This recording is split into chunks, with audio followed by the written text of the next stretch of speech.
আমাদের এখানে পার্টি সিদ্ধান্ত নিয়েছে যে সোনামুড়াতে সর্বপ্রথম এবং বৃহৎ দাবি হলো সোনামুড়া শহরের এই জায়গাটাতে একটা স্থায়ীভাবে সিএনজি স্টেশন করতে হবে।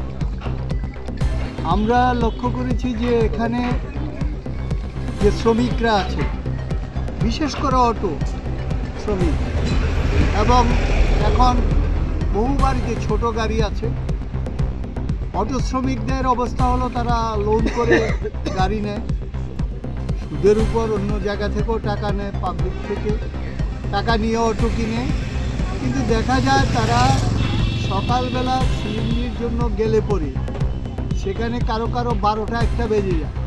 মূল যে রোজগারের সময় তাদের, সেই রোজগার তারা পায় না, সিএনজি আনতেই তাদের দিন চলে যায়। 1 নম্বর। 2 নম্বর হলো এখান থেকে 12 কিলোমিটার দূরে প্রথমটা যদি না থাকে তাহলে বিশ্রামগঞ্জ 30 কিলোমিটার, এইটুকু জায়গা গিয়ে সিএনজি পুরাতে হয়, তাতে আপ ডাউনেই যে সিএনজিটা তাদের নষ্ট হয় সেটাতে তারা গাড়ি চালিয়ে পোষাতে পারে না, পরিবার চালাতে পারে না। কাজে এই ধরনের একটা অবস্থায় 1 নম্বর বিষয় হলো যে পার্টি মনে করেছে এই বিষয়ে প্রাথমিকভাবে গণ অবস্থান 2 ঘন্টা, কিন্তু আস্তে আস্তে এটাকে আমরা বিক্ষোভ আন্দোলন, সরকারের বিভিন্ন কাজকর্মে আমরা অচল অবস্থা দরকার তৈরি করব, কিন্তু এখানে সিএনজি স্টেশন দিতে হবে। তার সাথে পাশাপাশি 2-1টা বিষয় আছে, সেটা হলো সিএনজির মূল্য বৃদ্ধি, প্রতিদিন মূল্য বৃদ্ধি হচ্ছে সেখানে, এই মূল্য বৃদ্ধি করা চলবে না। আর বিদ্যুতের মূল্য বৃদ্ধি, বিদ্যুৎ অনিয়মিত কিন্তু দাম বাড়ছে প্রতিদিন মানুষের উপর।